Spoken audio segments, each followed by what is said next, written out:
سلام دوستان، روزتون بخیر. توی جلسه اول ما راجع به مباحث مختلفی صحبت کردیم و در قسمت پلتفرم‌های معاملاتی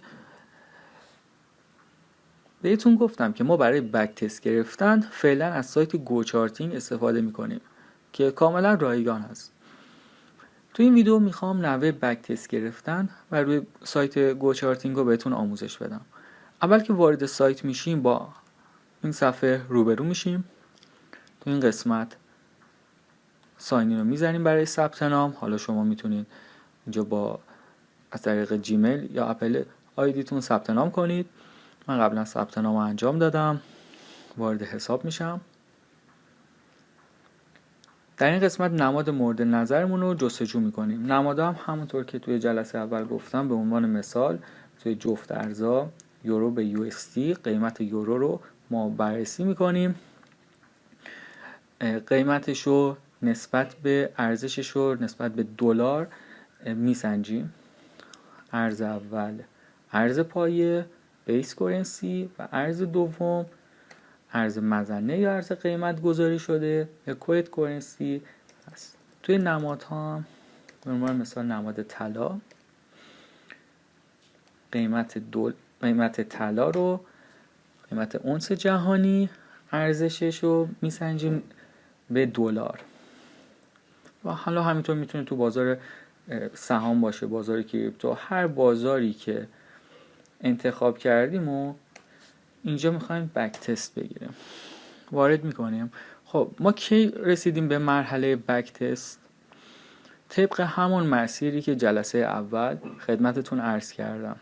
چه چارت شلوغی هم هست. همونطور که جلسه اول بهتون گفتم که ما اول کلی اطلاعات داریم. این اطلاعات رو حالا جلسه بعد راجع به تحلیل بهتون آموزش میدم. شما این اطلاعات رو میبرید در بازارهای مختلف و میبینید که توی کدوم بازار کدوم سری از اطلاعات تطابق داره. یعنی شما میبینید که این اتفاق داره میفته، بعد بازارتون اینجوری انتخاب میکنید. بعد براتون بازارم اون بخشم توضیح دادم، خب که میرین بازار رو بررسی میکنید و غیره، و بعد به یه استراتژی میرسید. حالا این استراتژی رو میاد روی اون بازار بک تست میگیرید. حالا با بک تست اون استراتژی رو در آوردید، حالا میخواین قوی ترش کنید. برای بک تست گرفتن وقتی وارد سایت میشین، اینجا دکمه ریپلی هست و وقتی که این ریپلی رو بزنید به این صورت یه خط قرمز میاد. هر جایی که دبل کلیک کنید سمت راست نمودار حذف میشه. به عنوان مثال من تایم فریم رو میارم بالاتر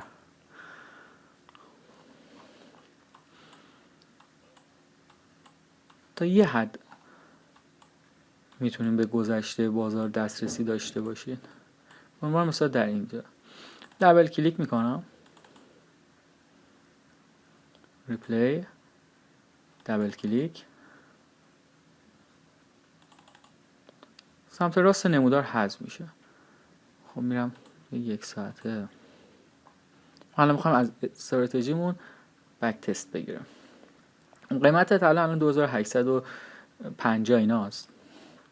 الان من اینجا قیمت 2334 در گذشته بازار هستیم.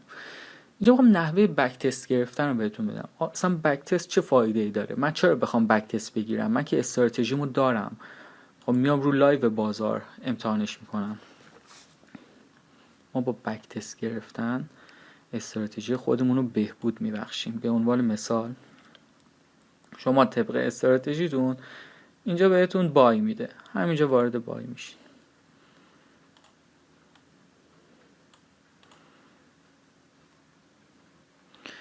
این پنلی که اینجا هست، شما وقتی دکمه پلی رو بزنید چارت شروع به حرکت میکنه. اگه به سمت جلو ببرید میبینید نوشته 4.9 ثانیه برای هر کندل زمان میبره که ثبت بشه.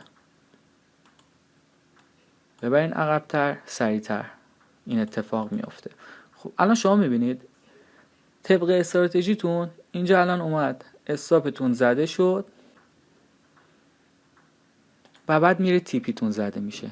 خب اینجا شما متوجه میشید اگه طبق استراتژیتون شما به این مقدار پیپ باید حد ضرر میذاشتید، شما استراتژیتون بهتون یه نقطه ورود میده دیگه، یه نقطه ورود داده، یه حد ضرر یه حد سودی مد نظرتون است. اینجا میبینید که حد ضررتون برای استراتژی باید اینقدر پیپ می بود.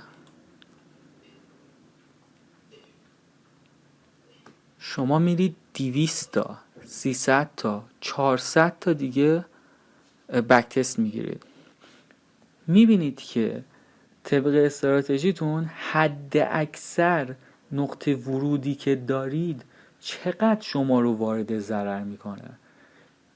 به عنوان مثال استراتژی شما میبینید که حد اکثر اون نقطه ورودی که به شما میده شما رو 25 پیپ وارد ضرر میکنه.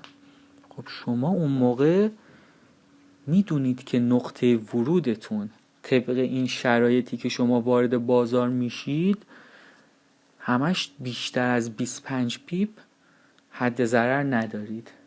اون موقع شما یه حد ضرر مشخصی دارید تو بازار و همینطور راجع به تیپی هم ست میکنه. این راجع به حد ضرر بود. پس شما میرید توی 200 معامله 300 معامله با نقطه ورود مشخصی که دارید بک تست میگیرید توی گذشته بازار، میبینید که حد ضرر حد اکثر اون نقطه‌ای که شما وارد میشید حد اکثر چقدر شما رو ضرر میبره.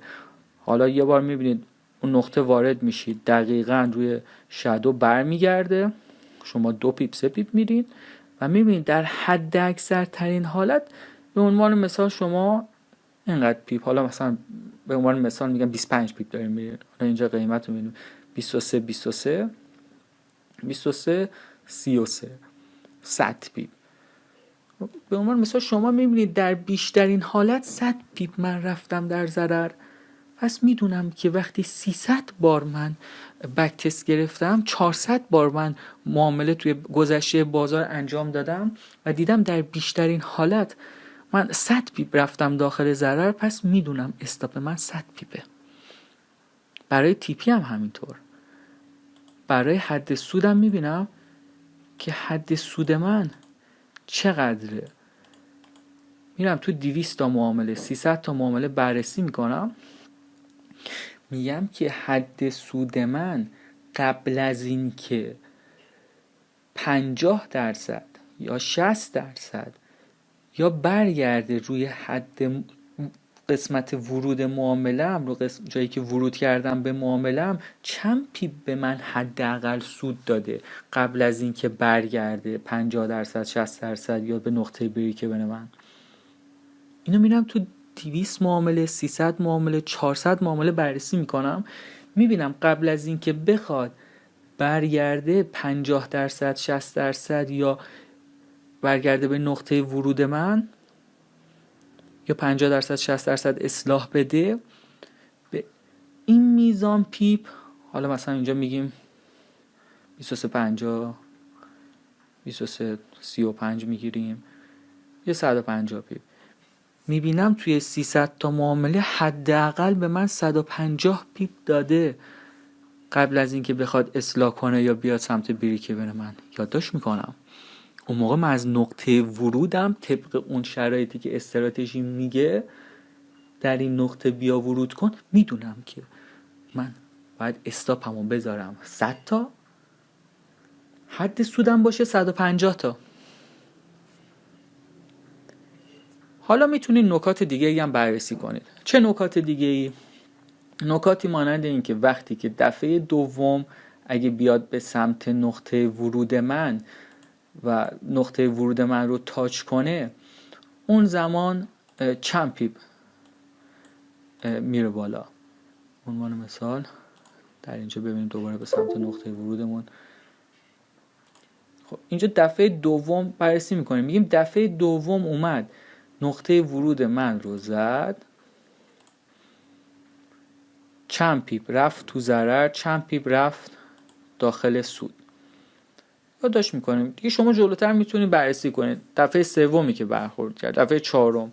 برای ما در اول اون نقطه ورودمون مهمه که چقدر به ما سود داد و بعد اگه میخوایم میتونید توی ژورنالتون توی بک تستاتون یادداشت کنید، بیشتر بسنجید. نقطه دوم چقدر بهتون ضرر داد، چقدر شما رو برد داخل ضرر، چقدر به شما سود داد و این رو روی 200 معامله، روی 300 معامله، روی 400 معامله تکرار میکنید. اون موقع شما یک حد ضرر مشخص و یک حد سود مشخص دارید که این نقطه ورودتون رو میایین تکرار میکنید در بازار با همین مقدار حد سود، با همین مقدار حد ضرر و در بازار سود میبرید و بهبود میبخشید. حالا با طبق استراتژیتون میبینید یه سری نقاط به شما 170 پیپ سود میده، یه سری نقاط 50 پیپ سود میده.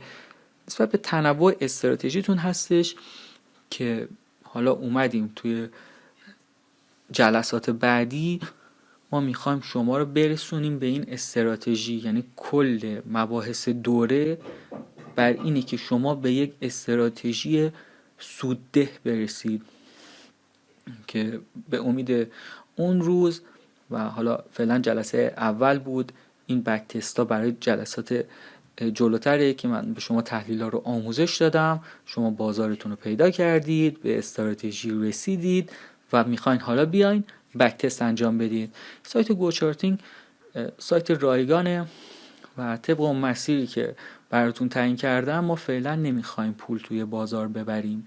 شما تازه به این استراتژی برسید، استراتژیتون هم بهبود بدید، باز میرسین همونطور که گفتم یه سری آزمونا هست، اون آزمونا رو طی کردید، بعدش اجازه ورود پول به بازار رو دارید.